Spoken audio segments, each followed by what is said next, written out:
Our next presenter is Mr. Sunil Kulkarni, CISO of Bajaj FinServ. He carries more than 20 years of experience and is adept at handling confidentiality, integrity, availability, and information systems. He specializes in development, adoption, and enforcement of information security policies, procedures, standards, baselines, guidelines for systems, network, operating systems, etc. Well, Mr. Sunil Kulkarni is here with us with a huge round of applause. Please welcome Mr. Sunil Kulkarni, CISO of Bajaj FinServ on the stage. Everybody, myself Sunil Kulkarni. I am the CISO for Bajaj Housing Finance Collection. We have multiple group companies. I head the information security for Bajaj Housing Finance. I can see a lot of discussion which has about digital transformation. A lot of people, a lot of colleagues talk about the new initiatives, the digital transformation, lot of many things which everybody talk about. The more important component of all this is the data. There is data. So data is data is everywhere, and data. When I say data is something like it is a core part of or integral part of a particular business. So if you take any business since last 2.5, 3 years, everything is digital, everything is not digital. And that's how the data has, the value of data has increased. So I will not take much time on that, and I will talk more, I will talk about more on the challenges. So my idea is not to provide a complete view of what the data is. I will provide my insight. I will give my understanding of what should be a data governance, what are the data protection controls, what should be data privacy point of view, what are the do's and don'ts. So this I will give a brief of that summary because I just have 15 minutes of time. So I will keep it summarized in a smaller format. So the challenges, data leadership. So leadership, everybody thinks it's a CISO or CEO or CITO or maybe the CDO or the Chief Data Privacy Officer. He is only the person responsible for ensuring the data governance, data privacy, data security, data protection. No, it's not that. It's everyone. It's everyone in the entire ecosystem is equally responsible, is equally accountable for this kind of for ensuring that data is rightly protected and has right relevant controls in place. The second thing is the value. So value is very important. People, the companies doesn't understand the value of the data. When I talk about SMEs or the small scale industries, or they also have a lot of data. So when I talk about a payment gateway, so they have a lot of data, and this data is not in megabytes or no small terabytes. It is in terabytes, and it's a very huge data which they maintain and manage. So so that is again value has to be. Value is something which is lacking in the current scenario. The need and pain caused by data. So again, companies forward this because if there's an hack, there's a leakage, data leakage, then they will come to know what is the kind of a pain they will have to face for incidents in such scenarios. The next important thing is from a support point of view. So again, the support is something which is not there from a senior management. I have seen many companies from my previous experiences, from my interactions with the many companies, I have seen that the support is the sponsorship is on the budget is very important. That is something which it's very difficult for us to convince to a CFO and to those senior management to understand this to understand the seriousness of this particular control or governance. I will not talk about everything. The couple of things which is from a challenge point of view which are very serious in nature is something which is the recent one is the ransomware. A lot of we have seen ransomware attacks. We have heard that in the news what has happened and what is the kind of an impact it has. What is the kind of brand reputation which is at the stake. That is where it's one of the biggest major challenge as on today, and a lot of CISOs, CIOs, CDOs, and everybody working towards to ensure we have those level controls in place. And one more problem which I have seen, this is my experience, is the culture which we are working with, which is very important. Cultural change. I was listening to one of the panel discussions. So cultural change is very important in this current scenario. Uh, since pandemic, the things have changed. Things have digitally moved a lot. Everything is on data. So even a mobile phone is generating a lot of data, and a lot of companies are capturing this data.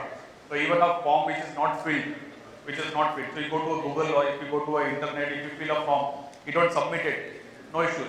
Still the data is there with that particular company. So that is the kind of data which has been tracked, which has been traced by all these companies. And cultural change is very important because if you don't understand the value of data, you are lost. Company is gone off. Couple of breaches, again coming back to the breaches. So a lot of data breaches which we have seen. 2019 there was an American Express, which was a US-based company. There was a breach. Equifax data breach. Again, one more breach which has happened in 2017. We have Capital One breach, which was again a card, 100 million credit card applications, which were that was a leakage happened. The Facebook data breach, everybody knows. The recent one, the Kaseya ransomware attack, the SolarWinds supply chain attack, and many such incidents which has happened. I'm not able to capture everything because that's a big list. We have so many breaches in last 2.5 years, 3 years, and there are a lot of attacks. So then this is something a survey or maybe an insight from Norton. India witnessed over 18 billion cyber attacks and threats at an average of nearly 2 lakh threats every day. So the amount of attacks on India, I'm sure you, all the CEOs, they might be having a view of the dashboards. So the kind of an attack which we see on our company. So that is where we should understand to have those relevant controls in place. So I'll get to the next slide. So what is why we require a data governance? So and why why require a data governance? Why require a data privacy? Why need to have a data protection? So the simple answer is, without we are able to control the data, we don't have a visibility of the data, we don't have a understanding of what data, where the data is, then we won't be able to respect the data, and then we are then again be failing having those relevant protection in place. So the important to summarize that, the data governance model has to be there, the policy procedures, you need to understand what type of data you have, you need to have a complete discovery of that, you need to have ownership of that data. Since companies like nowadays, they have a lot of interaction. So from an insurance point of view, from an finance point of view, we have a lot of interaction with banks, we have a lot of interaction with banks, we have also outsourced a lot of things to call centers, and similar way, a lot of data is being going out and coming in. And that is where the integrations, to have a control of what the data is, how the data is being stored, processed, disseminated to outside agencies, or how the data is coming to us. That is very important. So data governance is strategy. Data governance as a policy procedure we need to build it to make it more in a robust manner, so that we understand that all concepts, we have those relevant controls in place, and that's once we have that, then we just have to map the privacy controls. So once we have the PDP bill, or once we have the relevant the security privacy controls which we can think of, if it is a US based, and if a user made to GDPR and relevant privacy controls. So just once we have the governance model in place, once we have a governance strategy in place, it is just simply we have to go and build or map the privacy controls or privacy checks against that, and that's how. And the last part is the protection. The protection is something, it's not about keeping just having a technology point of view, just implement a couple of technologies, couple of controls to make it secure. It's not that way. It's completely from a people point of view, from a process point of view, we need to build in the entire protection control, protection strategy, and then that's how we'll be able to achieve the entire data governance, privacy, and protection objective.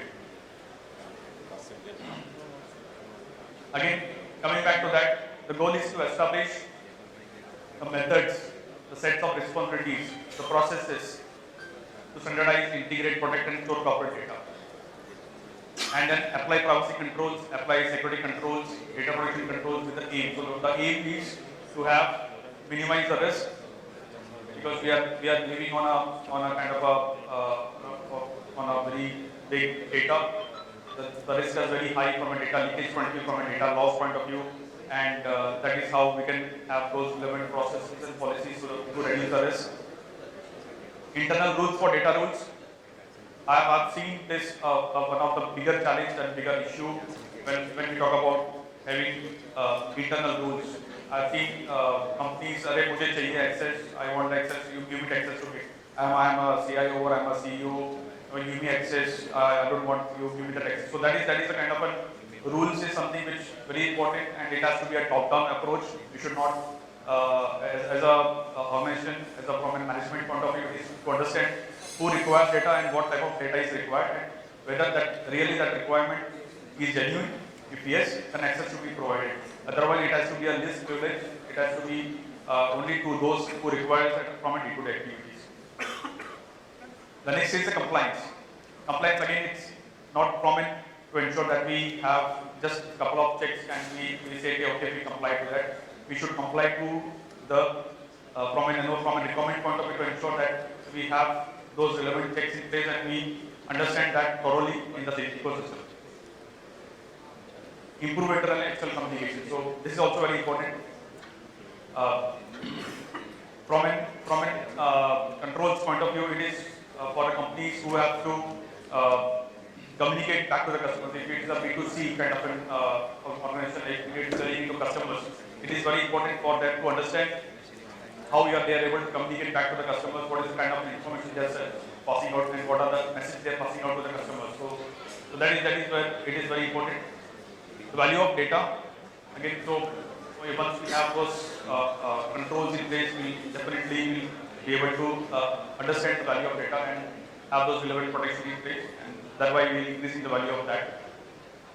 This is an INIST cybersecurity framework, so it's nothing, everybody knows that, so it's just a framework. A lot of frameworks are there. There is an ISO 27001 framework, there is a ISO 38000 framework from a data governance point of view, and then we have that privacy bill which is also coming in, which also talk about data governance, data protection, data privacy, lot of stuff around that. So just broken down that in the 5 steps. The identify. So identify, protect, detect, respond, and recover is something as an organization we should adopt to. It's just a kind of a framework and methodology. You can have your own methodology. You can have your own ways to interpret that. You can have your own ways to keep it as part of your strategy. It's all up to you. So what is important is what are the assets which you have, what are the data which you have, what are the people who access your data. The data flow is very important. The current scenario, and based on my experience, when I talk about integrating a bot with a WhatsApp and integrating a kind of an technology with the WhatsApp, or using an API service, it is very important for a company to understand, or maybe to an application owner or application guy to understand what the data is and how it is going from one end to another end, from an entry and exit point of view. That is very important, because if you don't have a visibility of, if you don't have a data flow diagram in place, then you are lost. So that is one of the important things. So identify is one of the important things, where if you don't able to identify, you are not able to understand where is your data. When you get up on the data, even the data are there in the log sources. There are a lot of cookies, there are a lot of log files, and a lot of stuff, relevant log files or relevant files which are there in that particular application or system. So that is where all the data is kept. So you need to understand all this data, you understand all your data, and then you will be able to provide those relevant protections. So we'll come to that. The next is the protection. So once you have those relevant information, then that's how we'll be able to classify the data. You'll be able to provide a criticality, sensitivity of the data, how critical it is to the business, and again, that is depend upon that discussion has to be there with your colleagues, with your the data owners or the application owners or the system owners, where they will be able to identify and tell you the type of the sensitivity of the data, and then you can have those level protection. So you can either use a process, either you can have you can do it through an awareness. You can either have a technology like a lot of people use IRM, information rights management tool, or data selection tool. So you can do have integration automation around that. The next thing is the detection part. So again, detection is very important because if you are having managing 100 plus or 200 plus servers or applications, then it is very difficult for you to go and manually go and check. If you have around close to 1,000 2,000 employees in a system, it is very important, or it is very difficult for a particular data privacy officer or maybe an information security team to understand and to identify what data, where the data is. So definitely you have to have tools. You need to go for some tools. You need to have a manual process also, or maybe from an integration point of view, you can also look at something, some technology or some processes which can be able to detect the data at the rest, at the process level, as well as when it is coming to a company. So that is where the detection comes in place.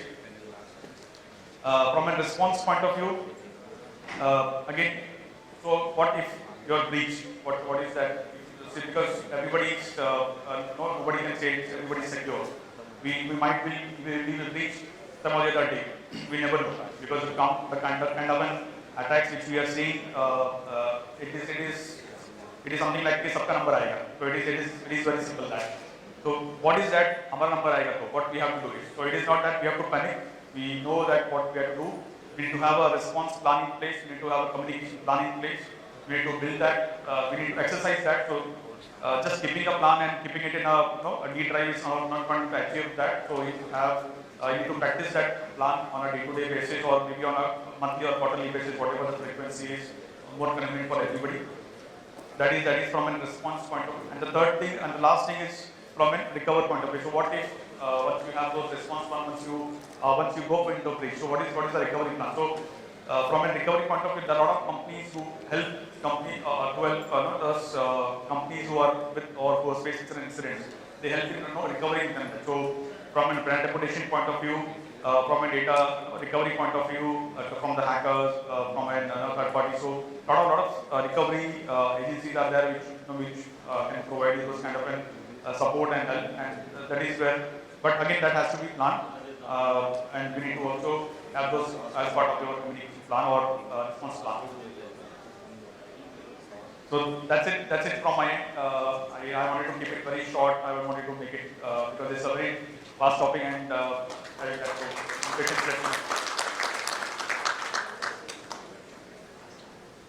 Myself for this insightful presentation. May I please invite Mr. Jayant?